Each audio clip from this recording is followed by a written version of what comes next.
Hello students, last video में हमने chapter 2 के शॉर्ट और वेरी शॉर्ट क्वेश्चंस को सॉल्व कर लिए थे। ठीक है, अब हम करेंगे lengthy questions, long answer type questions. तो देखिए, सबसे पहला क्वेश्चन है हमारा, describe the various types of holozoic nutrition. देखिए, animals are heterotrophic in nutrition. They cannot prepare their own food, rather they eat ready-made food.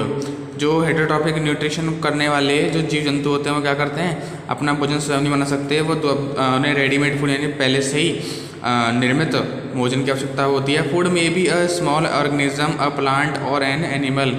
यह जो भोजन होता है वो छोटा कोई जीव हो सकता है या फिर कोई अन्य पौधा हो सकता है। The animal thus consumes solid organic matter as their food. This type of जो कार्बनिक पदार्थ होते हैं उनका सेवन करते हैं भोजन के रूप में, वो क्या कहलाते हैं, हेटरोट्रॉफिक न्यूट्रिशन कहलाते हैं।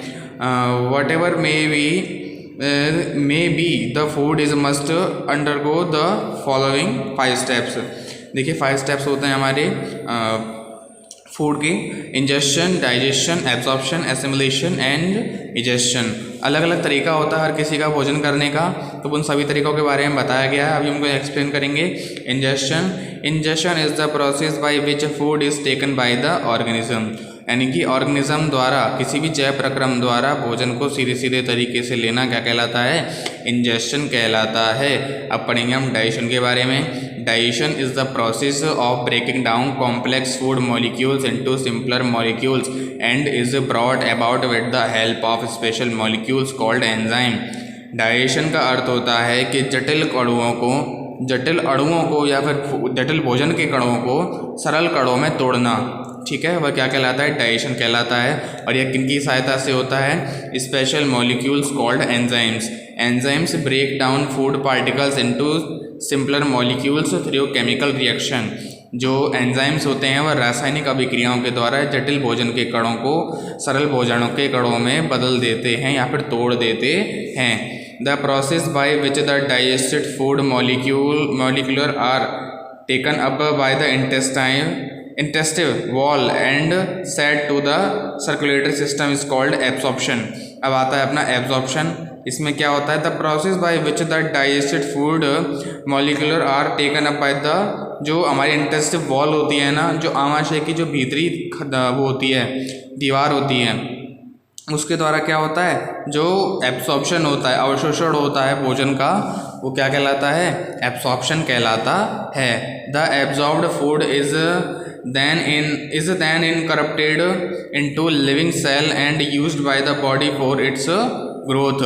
और भोजन से प्राप्त पोषण का उपयोग शरीर के द्वारा अपने विकास के लिए तथा उद्गम के लिए किया जाता है। देखिए, हमने भोजन, कोई भी जैव प्रक्रम होता है वो क्या करता है, किसी भी अन्य अपने भोजन से न्यूट्रिशन लेता है। न्यूट्रिशन को अपने पूरी बॉडी में सारी सेल्स को प्रोवाइड करा जाता है, जिससे सेल्स क्या बनाते हैं, प्रोटीन प्राप्त करते हैं, और उससे क्या बनती हैं, और सेल डेवलप होती हैं। जितनी ज़्यादा सेल डेवलप्स होंगी उतनी ही ज़्यादा हमारी क्या होगी, ग्रोथ होगी। ठीक है, इस प्रकार से आपका ये फर्स्ट क्वेश्चन कंप्लीट हो गया। इसे एक बार पॉज करके नोट कर लेना। अब आते हैं अपने सेकंड क्वेश्चन पे। हमारा सेकंड क्वेश्चन है, describe the process of nutrition in amoeba with the help of well labelled diagram. ठीक है, इसके अंदर हमें क्या करना है, हमें अमीबा के अंदर होने वाले न्यूट्रिशन के बारे में बताना है एक चित्र की सहायता से। मैं आपको चित्र बता दूंगा कौन सा बनाना है, लेकिन सबसे पहले हम डिस्क्राइब कर लेते हैं। देखिए, amoeba is an unicellular animal, it eats microscopic plants and animals which float in water in which it lives. देखिए, अमीबा जो होता है यह एक कोशिक जानवर होता है, जंतु होता है। इट ईट्स माइक्रोस्कोपिक, या बहुत ही सूक्ष्म जीवों तथा पौधों को खाकर, पेड़ पौधों को खाकर अपना भोजन प्राप्त करता है, जो पानी में यूं ही तैरते रहते हैं पानी की सतह पर। The mode of nutrition is holozoic. All the 5 steps of nutrition are carried by the single cell of amoeba. These are described below. देखिए, अमीबा के द्वारा 5 तरीक़ों से क्या होता है, डाइजेशन होता है। ठीक है, मतलब कि भोजन किया जाता है। वो सभी तरीके हमें नीचे में बताए गए हैं, उन सभी के बारे में वो भी पढ़ेंगे। पहला है अपना ingestion. Amoeba ingest food by using its pseudopodia. Amoeba क्या करता है, भोजन को अपने अंदर ग्रहण करता है उसके प्यूसोडोपोडिया नामक पैरों की, जैसे कि उसकी सतह होती है ना पिछली, वो खुल जाती है और धीरे धीरे भोजन को पार्टिकल को क्या कर लेती है, घेरती चली जाती है। When a food particle comes near it, surrounds the food particle by means of pseudopodia. The food particle together with engulfed water from a food vessel. देखिए मैंने आपको बताया था जो प्यूसोडोपोडिया होता है वो क्या कर लेता है, भोजन को यानी फूड पार्टिकल को चारों तरफ से कवर कर लेता है, फिर से क्या कर लेता है, अपने भीतर इंजेक्ट करने लगता है फूड वेसल्स द्वारा। अब जैसे ही वह पूरे उसको कवर कर लेता है धीरे धीरे उसका पोषण होने लगता है, यानी कि उसके अंदर से न्यूट्रिशन को लेना शुरू कर देते हैं। ठीक है, ये तो हमारे हो गया इंजेक्शन। अब आते हैं अपने डाइजेशन पे। The food is digested in the food vessel by digestive enzyme.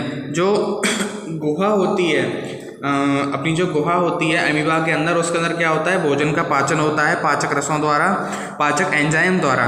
The digestive enzymes from cytoplasm enter the food vessel. और जो द डाइजेस्टिव एंजाइम उस साइटोप्लाज्म द्वारा क्या करते हैं, अपनी फूड वेसल में एंटर करते हैं and break down the complex food particles into simpler form. और जटिल भोजन के कड़वों को सरल भोजन अणुओं में बदल देते हैं या फिर तोड़ देते हैं। ये हो गया आपका डाइजेशन। अब आते हैं अपने एब्जॉर्प्शन पे। The digested food present in the food vessel is absorbed directly into the cytoplasm of amoeba. The digested food just spread out from the food vessel into the whole amoeba cell. क्या करता है, जो digested food होता है वो food vessel में चला जाता है साइटोप्लाज्म की वजह से, और ठीक है, और फिर वो जो जितना भी न्यूट्रिशन होता है वो अपनी क्या करता है, पूरी बॉडी में उससे जो एब्जॉर्ब करता है, जितना भी पोषण वो उस फूड पार्टिकल से एब्जॉर्ब करता है वो अपनी पूरी बॉडी में भेज देता है, स्प्रेड कर देता है। Just spread out from the food vessel into the whole amoeba cell. क्या करता है, अपने पूरे के पूरे सेल में उसको स्प्रेड कर देता है ताकि उसका पोषण हो।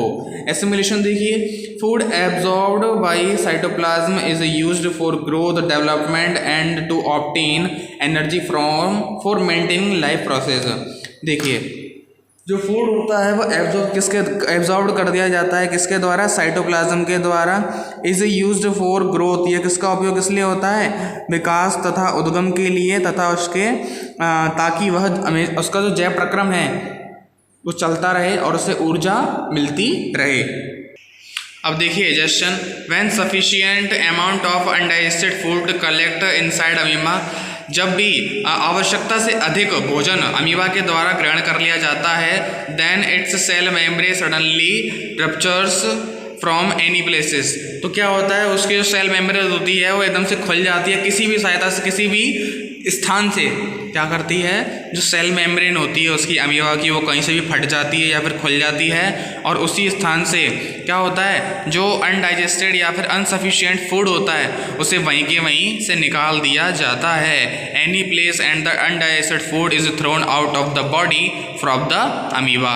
क्या किया जाता है, भोजन और उसके पेट में उपस्थित अमीबा में उपस्थित अपाच्य भोजनों को बाहर फेंक दिया जाता है। और यहाँ का second question complete. Third question को देखिए जरा। थर्ड क्वेश्चन है हमारा, name the different types of teeth in your mouth, what do you know about their number, shape and function. अब हमें क्या बताना है, दांतों के बारे में बताना है, उनके फंक्शंस के बारे में बताना है, किस तरीके के दांत होते हैं। ठीक है, आइए ये देखिए क्वेश्चन हमारा लिख रहा है, उसका आंसर इधर देख लीजिए। We human develop 2 different set of teeth in our life time. जो मनुष्य होता है वह अपने पूरे जीवन में क्या करता है, तो 2 सेट रखता है अपने दांतों के, the temporary set and the permanent set. एक तो होता है अस्थाई और एक होता है स्थाई। सबसे पहले पढ़ेंगे हम अस्थाई सेट के बारे में। This is the set that start appearing at the age of about 2.5 years and completes into 2 years। देखिए ये जो दांत होते हैं यानी कि अस्थायी दांतों का समूह होता है, यह हमें 2 या 2 से 2.5 साल लग जाते हैं इनको उगने में, और 2 साल में यह कंप्लीट तरीके से उग जाते हैं। ठीक है, जिन्हें क्या कहा जाता है, these teeth are also called milk teeth. यानी कि जो छोटे छोटे शिशु होते हैं ना, जो नवजात शिशु होता है उसके 2 या 2.5 साल में दूध के दांत निकल आते हैं। ठीक है, जो कि इनको टाइम आने में क्या लगता है, 2.5 years। Okay, These are 20 milk teeth in the there are 20 milk teeth in the temporary set। और अपना जो टेम्पररी सेट होता है उसके अंदर कितने टीथ होते हैं? टोटल 20 टीथ होते हैं। ये तो हो गया आपका टेम्पररी सेट। अब आते हैं अपने परमानेंट सेट में। द परमानेंट सेट यानी अस्थाई सेट। There are 32 teeth in a permanent set in each jaw. हमारे पास जो परमानेंट सेट होता है उसके अंदर कितना होता है? 32 यानी कि 32 दांत होते हैं दोनों जबड़ों को मिलाकर। ठीक है, दोनों जबड़े होते हैं ईच जॉ, दोनों जबड़ों के मिलाकर के बताया गया। एक जबड़े में 32 दांत नहीं होते, दोनों जबड़ों में मिलाकर कितने दांत होते हैं? 32 दांत। अब आते हैं अपने इंसीजर्स पर। इंसीजर्स क्या होता है? प्रकार होते हैं परमानेंट सेट्स के। They are also called cutting teeth. इनको काटने वाले दांत भी कहा जाता है। They are 4 in each jaw. ये 4 की संख्या में दोनों जबड़ों में उपस्थित होते हैं। They are flat and blade like teeth present in front part of jaw. ये कैसे होते हैं? चपटे होते हैं और कैसे होते हैं? फ्लैट, बिल्कुल सपाट होते हैं। इनकी जो आकार होता है वो कैसा होता है? ब्लेड की तरह होता है, यानी कि बहुत तीखा होता है। तीखा बोले तो पैना। ठीक है, जैसे फावड़ा होता है ना, जैसे कि कुदाली और फावड़ा होता है, फावड़े में पेट लगी होती है, वैसे हमारे आगे वाले दांत कैसे होते हैं? प्लेट की तरह होते हैं। ठीक है, blade like teeth present in front part of jaw. जबड़े के सबसे आगे के भाग में पाए जाते हैं। अब आते हैं अपने कैनियंस के पे। They are also called tearing teeth. इनको फाड़ने वाले दांत भी कहा जाता है। They are 2 in each in jaw. They tear food. ये जो कैनियंस होते हैं हमारे दोनों जबड़ों में 2 की संख्या में उपस्थित होते हैं। इनका उपयोग क्या होता है? फाड़ने के लिए उनका उपयोग किया जाता है। Tearing the food. जैसे किसी चीज़ को हमें फाड़ना होता है तो है ना, हम अपने साइड वाले दांतों का उपयोग करते हैं, ना कि आगे वालों का। ठीक है, इनको क्या कहा जाता है? कैनियंस भी कहा जाता है। अब देखिए प्रीमोलर्स पढ़ेंगे हम इसके आगे। देखिए ये है हमारा premolars. They are also called grinding teeth. They are 4 in number in each jaw, 2 behind each canyon. They are broad and flat. ये क्या होते हैं? इन्हें पीसने वाले दांत भी कहा जाता है। यदि ये दांत नहीं होंगे तो आप अपना भोजन बड़ी मुश्किल से ही कर पाएंगे। ठीक है, अगर आपके पीछे वाले जो दांत होते हैं, पीछे वाले जबड़े के जो पीछे वाले दांत होते हैं, अगर वो टूट जाएं तो हमें भोजन खाने में क्या होती है? अनेक कठिनाइयों का सामना करना पड़ता है। ये हमारे दोनों जबड़ों में 4 की संख्या में उपस्थित होते हैं। 2 बिहाइंड ईच कैनियन। और ये क्या होते हैं? जो कैनियन दांत होते हैं उनके जस्ट पीछे ही पाए जाते हैं 2 की संख्या में। They are broad and flat. ये बड़े तथा चौड़े होते हैं। ठीक है, और होता है अपना last molars. They are also called grinding teeth. They are 6 in numbers in each jaw. Molars को कहा जाता है, मोलर्स को भी पीसने वाले दांत ही कहा जाता है। They are 6 in numbers in each jaw.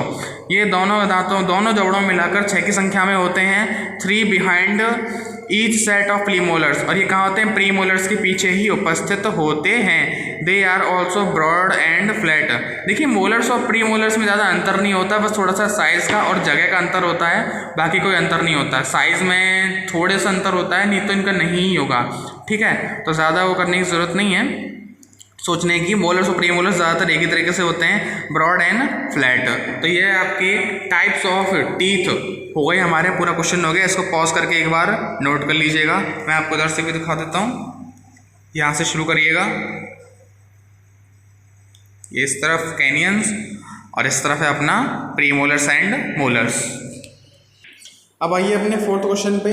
Give an activity to show that starch is digested by सलीवा।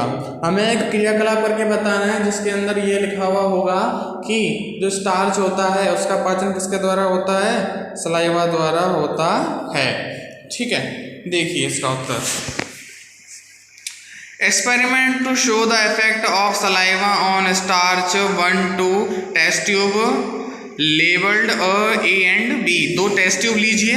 ठीक है, उन पर क्या लेबल लगा दीजिए? A और B नाम का लेबल लगा दीजिए। Taken where tube A contains 1 tablespoon of boiled rice. जिसमें कि जो A ट्यूब हो, A टेस्ट ट्यूब हो जिसके ऊपर A नाम लिख रहा हो, उसके अंदर क्या लिखें हम? चावल रखें उबले हुए। And tube B has 1 tablespoon of rice which has been chewed for 3-5 minutes.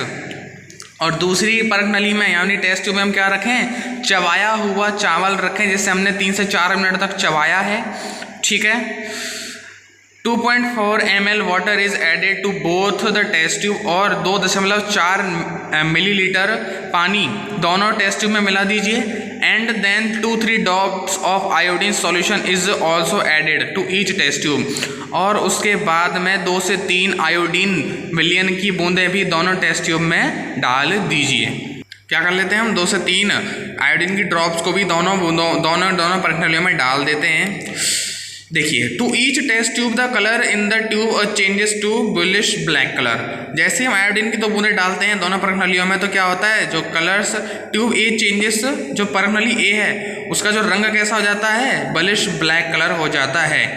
Where as the colour in the tube be remains unchanged, जबकि हम देखते हैं कि जो टेस्ट ट्यूब बी है उसका जो रंग है वो अपरिवर्तित ही है, ठीक है।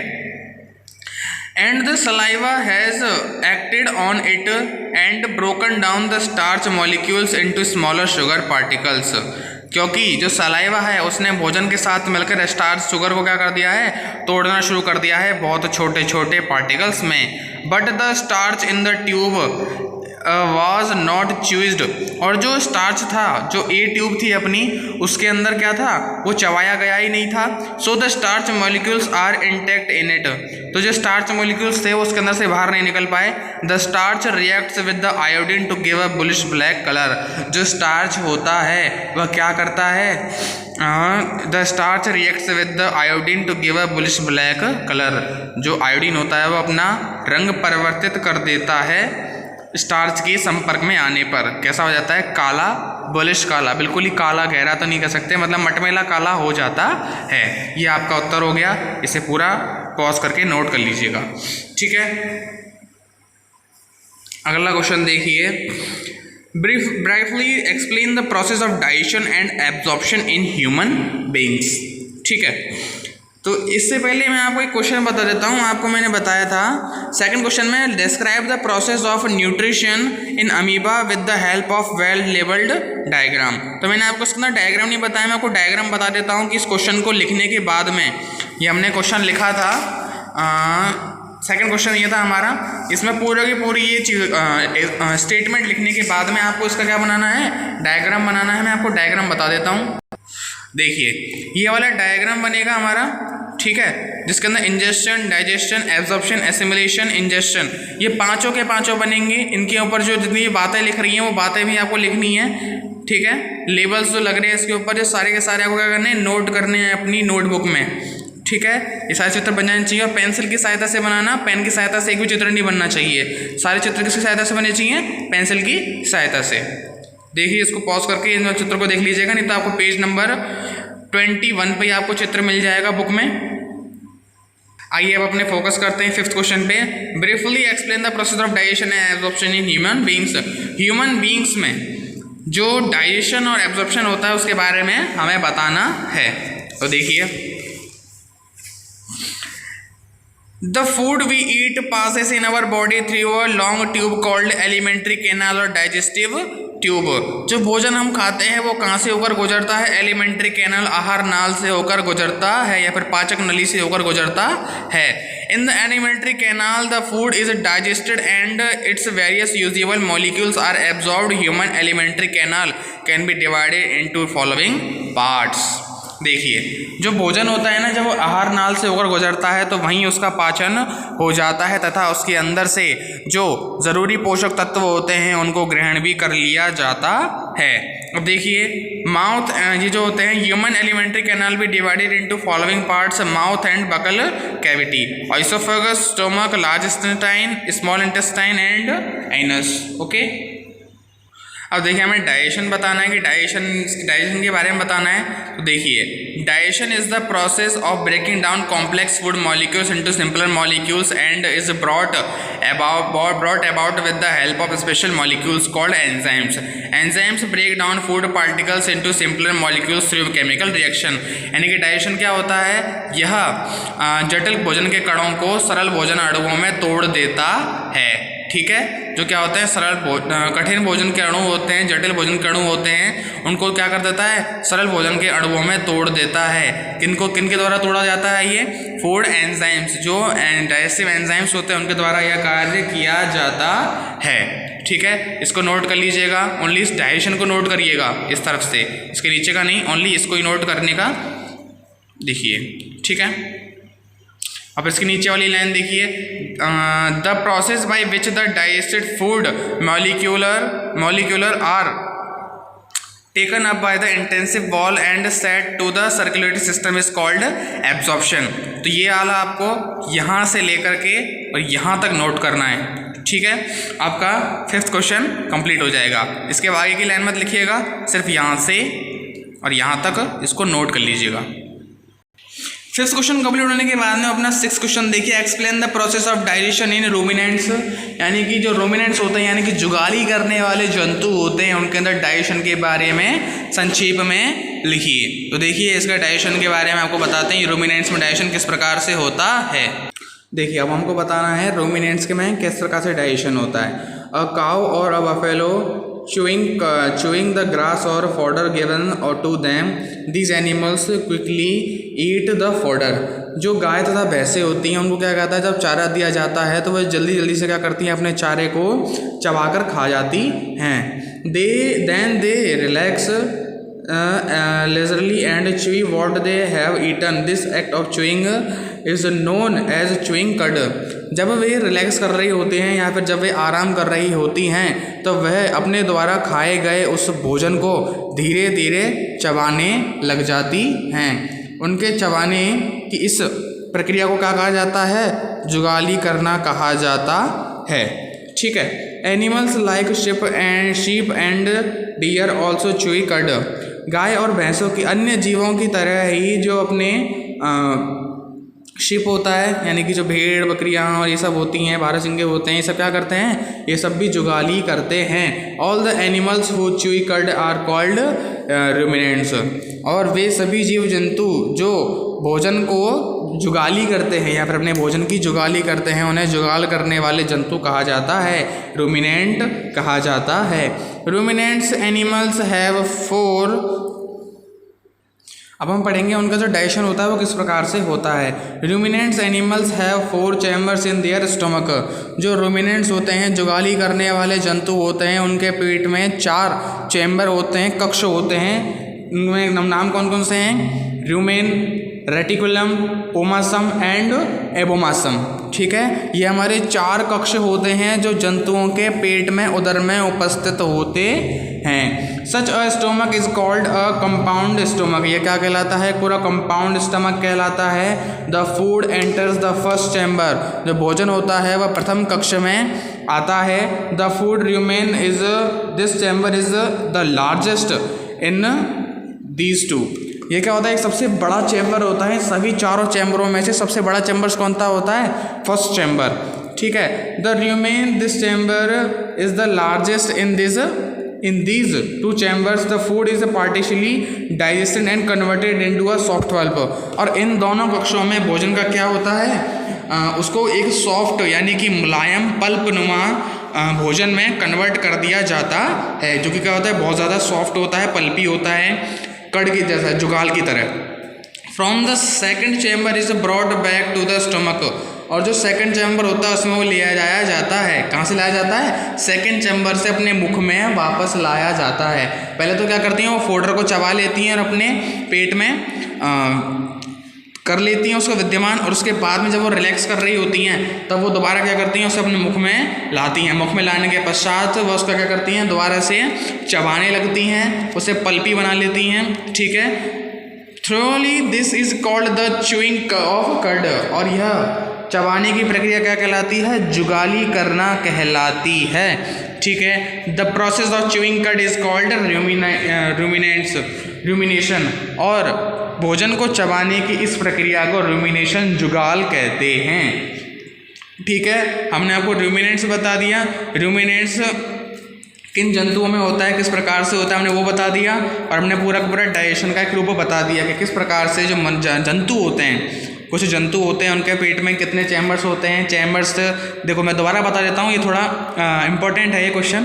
क्या करते हैं, जो जंतु होते हैं ना, उनके जो 4 कक्ष होते हैं, पहले तो अपना भोजन खा लेते हैं वो, जल्दी जल्दी से, ताकि वो जंगल में जो अपने जीव होते हैं उनमें क्या होता है, डर रहता है उनको कि शिकार नहीं हो जाए उनका, तो क्या करते हैं जल्दी जल्दी से अपना भोजन जो होते हैं वो चबा करके अंदर पेट में डाल देते हैं। ठीक है, जब वो रिलैक्स कर रहे होते हैं या फिर कहीं पे भी आराम कर रहे होते हैं तो वे उस भोजन को अपने मुंह में वापस लेके आते हैं और धीरे धीरे जुगाल करने लगते हैं, चबाने लगते हैं। उनके चबाने की इसी प्रक्रिया को कहा जाता है क्या, रुमिनेंट या फिर जुगाल कहा जाता है। और यहाँ पर आपका चैप्टर कंप्लीट।